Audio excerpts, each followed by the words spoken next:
is an organ of the far right. So my last question today of Ms. Caraballo, do you stand by these comments, this kind of rhetoric on social media? And do you believe it's a threat to democracy?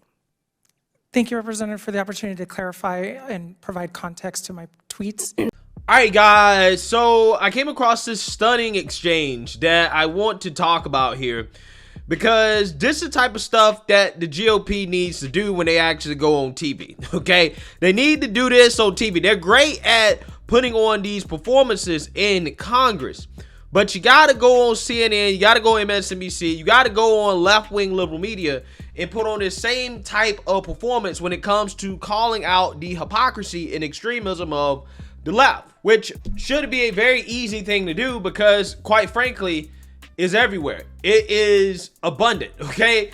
The most political violence committed in this country overwhelmingly comes from left-wing extremists. I mean, again, it's very hard not to see that unless you're stuck in the left-wing media bubble, which at least half of the country is.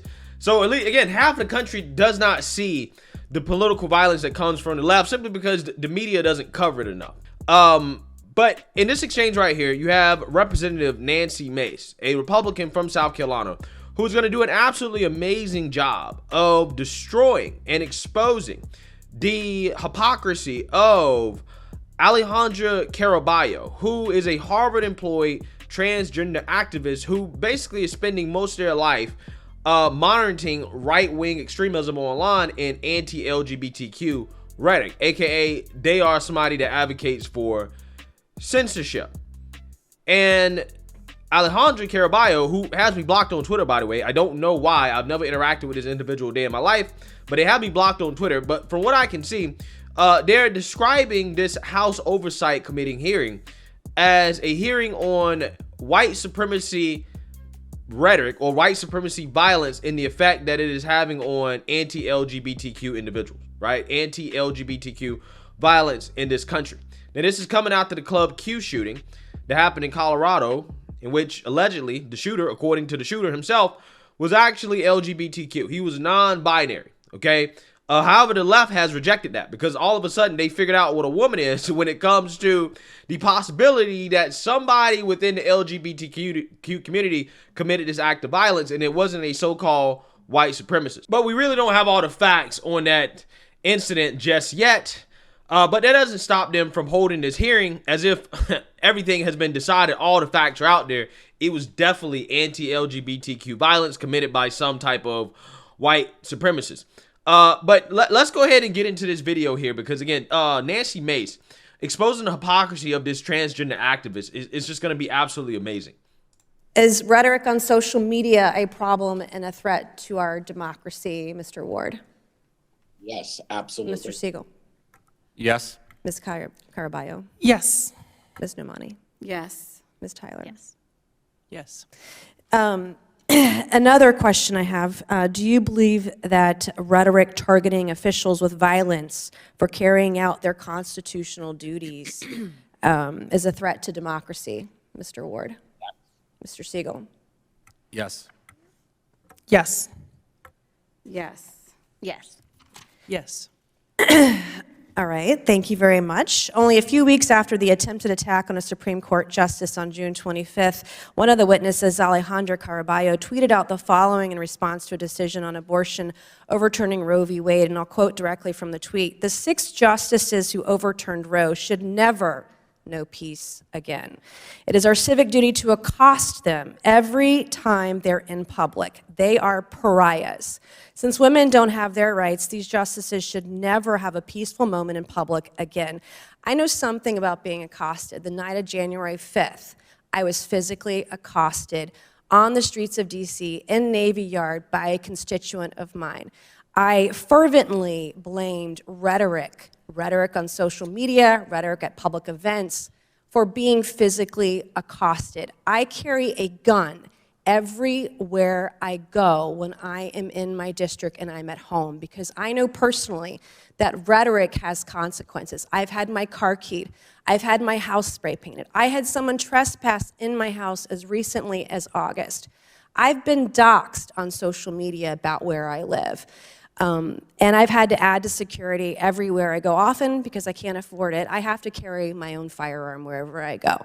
And Alejandra Caraballo also recently tweeted on November 19th, not even a month ago, that the Supreme Court, vested with the judicial power of the United States by our Constitution, stated they are not a legitimate court issuing decisions. And also the Supreme Court is an organ of the far right. So my last question today of Ms. Caraballo, do you stand by these comments, this kind of rhetoric on social media? Yeah, so before she gets into this answer, or he, right? Before they get into this answer, I just want to say this.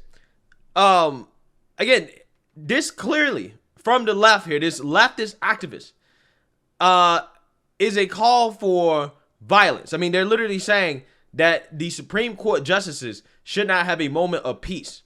Okay, we must accost them everywhere that they go. They cannot have a peaceful existence because we don't see the court as legitimate. It is compromised. This rhetoric right here, to me, seems to be a lot worse than anything I heard on January 6th or anything leading up to January 6th, to be quite honest with you. There's a specific target, a very specific target. 6 Supreme Court justices are the target, okay? And that's who they were going after. This type of rhetoric led to an assassination attempt. 70% of the abortion-related violence in this country has come after Roe v. Wade was overturned, has come from anti-abortion activists, aka left-wing extremists. I mean, this is including churches being invaded. We have pregnancy centers that have been firebombed. Okay, we have all this stuff on camera, all this evidence, all this political violence coming from the left. It's still going on. It hasn't stopped.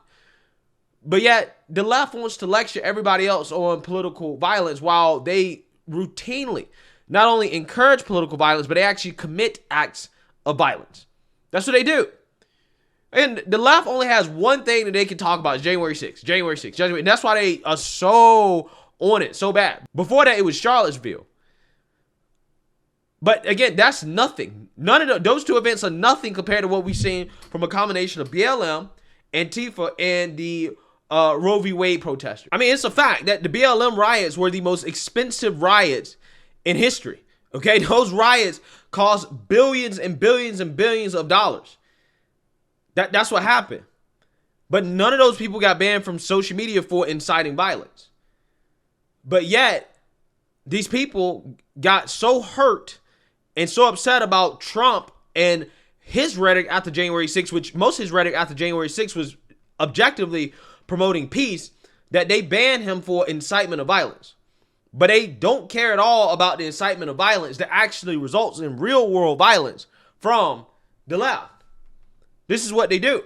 They put this stuff out here all the time, and it results in real world violence. People go out there and they commit acts of violence. In some cases, they attempt to kill people based off things that these leftists say. And they're responsible for significantly more political violence in this country than the right is. Period.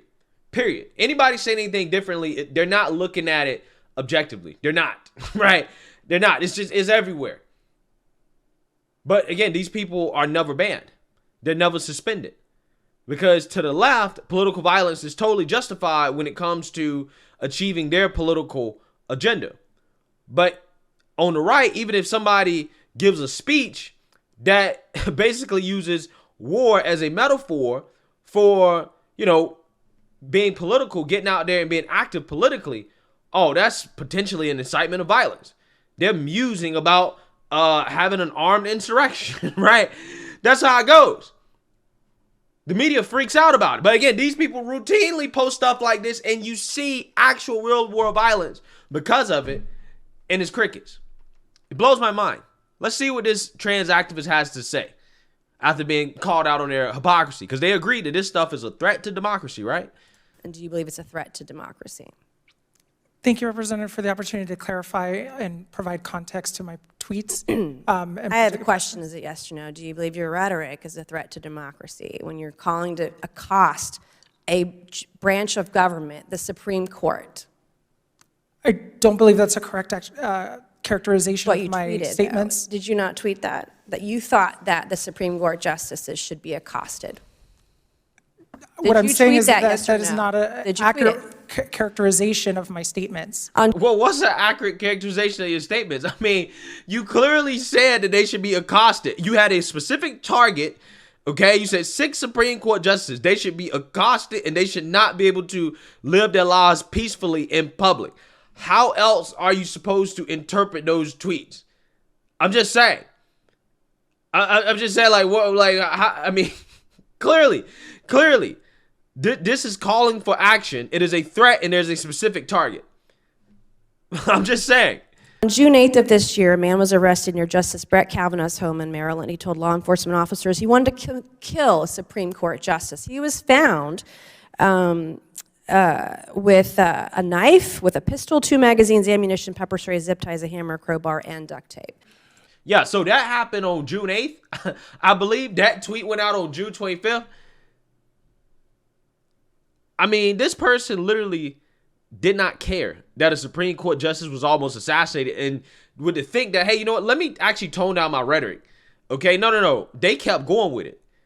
They honestly would not have cared. If a Supreme Court justice was assassinated, there's no doubt in my mind she would have celebrated. This person would have celebrated if a Supreme Court justice was assassinated. Because you would think that you would tone down the rhetoric after an event like that, where you say, you know what, maybe it's getting a little bit too out of control. Let me tone it down. Nah. We're going to turn it up even more. And these are the people trying to lecture us on political violence in this country. People who are straight up putting out direct threats of violence. That's what they're doing. That's exactly what they're doing. The hypocrisy is stunning. It's overwhelming. It really is.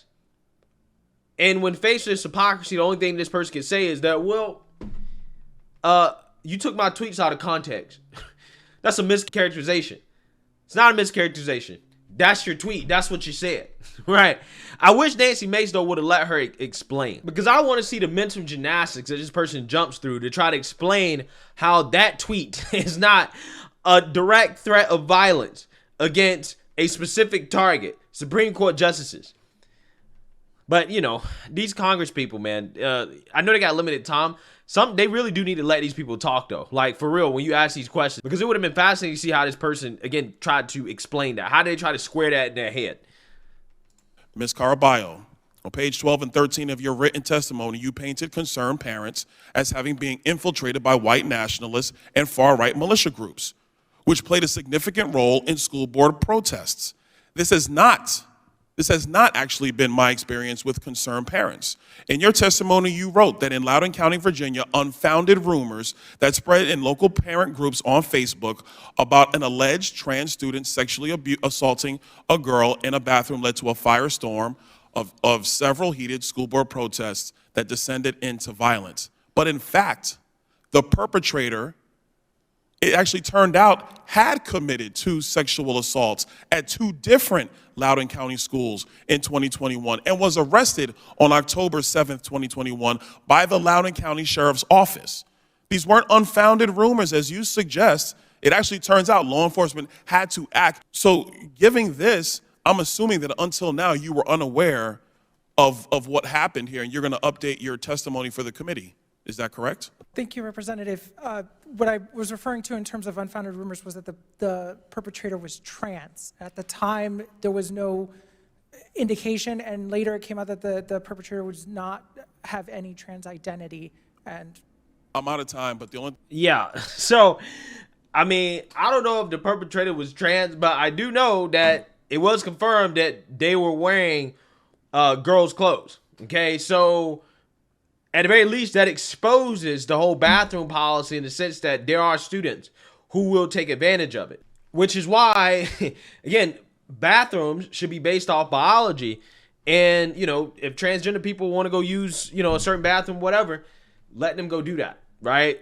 But people should better use the bathroom with people of their own sex, you know, freely and not have to worry about, you know, somebody of the opposite sex being in there trying to take advantage of these rules, okay, that really don't make sense. But regardless of whether or not that student was actually trans, this person complains about people being quick to label the person trans while at the same time being quick to label parents who speak out against some of these policies in school as white nationalists and white supremacists. Right?